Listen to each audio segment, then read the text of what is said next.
Kita tahu fakta bahwa tabir bait suci terbelah dua saat Yesus Kristus mati di kayu salib. Tapi tahukah Anda mengapa hal ini terjadi atau mengapa harus ada pembagian ruangan dengan pembatas tirai ini di bait Allah? Mari saksikan fakta Alkitab kali ini.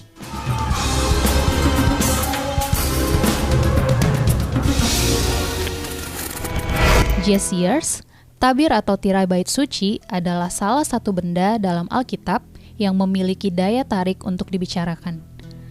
Tabir bait suci menjadi bagian penting interior bangunan bait suci. Sebagaimana kita ketahui bahwa bait suci terbagi atas 3 bagian, yaitu ruang mahasuci, ruang suci, dan pelataran.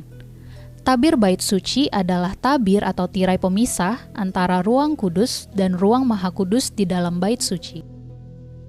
Bangunan bait suci memiliki sejarah perkembangannya sejak zaman Musa. Tuhan memerintahkan Musa membangun kemah suci. Bangunan semi permanen itu dipergunakan sebagai tempat kediaman Tuhan di tengah-tengah bangsa Israel. Kebutuhan tempat kediaman Tuhan itu berlanjut pada zaman Daud. Raja Israel itu hanya memiliki porsi untuk merancang dan mempersiapkan pembangunan bait suci, sedangkan pelaksanaan dan penyelesaian pembangunan bait suci dilakukan oleh Salomo, anak Daud. Pada 587 sebelum Masehi, Babilonia menaklukkan Israel dan mereka menghancurkan Yerusalem termasuk bait suci yang ada di sana. Kemudian bangsa Israel mengalami pembuangan ke Babilonia. Tahun 539 sebelum Masehi, Kores Agung, penguasa Babilonia mengizinkan bangsa Israel pulang ke tanah airnya. Kemudian, mereka melakukan pembangunan bait suci kedua di Yerusalem yang dimulai sekitar tahun 537 sebelum Masehi. Hingga zaman Yesus, bait suci masih berdiri. Bahkan Herodes Antipas, penguasa wilayah saat itu, memperkokoh bangunan bait suci. Artinya, pada zaman Yesus, bait suci masih mempertahankan tata ruang awal dan benda-benda penting awal, termasuk tabir yang memisahkan antara ruang kudus dan ruang maha kudus. Bahan dari tabir tersebut dibuat sesuai perintah firman Tuhan yang tertulis dalam Keluaran 36, juga dibuat oranglah tirai untuk pintu kemah itu dari kain ungu tua, kain ungu muda, kain kirmizi, dan lenan halus yang dipintal benangnya, tenunan yang berwarna-warna. Tabir itu sangat berat, oleh karena itu dibutuhkan banyak imam untuk menggesernya. Tabir bait suci menutupi ruang maha kudus di mana tersimpan tabut perjanjian. Hanya imam besar yang boleh memasuki ruangan itu setahun sekali pada perayaan Yom Kippur atau Hari Raya Pendamaian.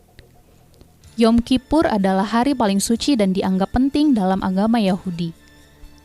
Kematian Yesus Kristus di kayu salib dan disusul terbelahnya tabir bait suci melambangkan terbukanya hubungan semua manusia dengan Tuhan secara langsung. Kuasa untuk mengenal dan mendengar suara Tuhan tidak lagi milik imam besar. Robeknya tabir itu melambangkan pendamaian yang dilakukan Kristus, bahwa ritual pengorbanan pendamaian dosa dengan berbagai syarat dalam Taurat sudah digantikan oleh Yesus Kristus. Pengorbanan Yesus Kristus satu kali untuk selama-lamanya. Orang-orang non-Yahudi yang tidak di bawah Taurat dan orang-orang Yahudi yang mewarisi Taurat Musa sama-sama memiliki kesempatan bertemu langsung dengan Tuhan dan menerima keselamatan melalui Yesus Kristus. Terkoyaknya tabir bait suci secara tidak masuk akal, yaitu dari atas ke bawah, pasti sangat mengejutkan Kayafas, imam besar pada waktu itu. Kayafas dan tokoh-tokoh agama mulai khawatir dengan ajaran Yesus.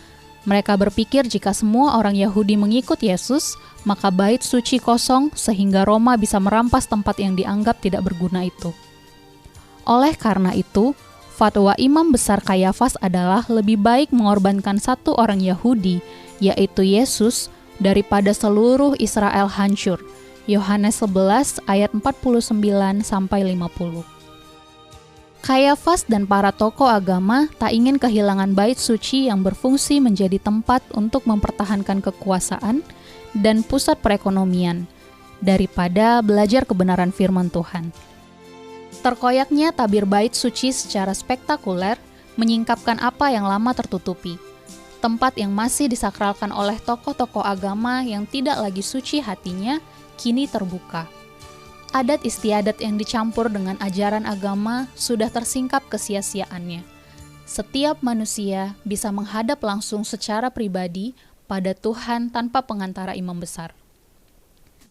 Jesiers, pengorbanan Yesus Kristus di kayu salib menjadi tanda mulainya perjanjian baru.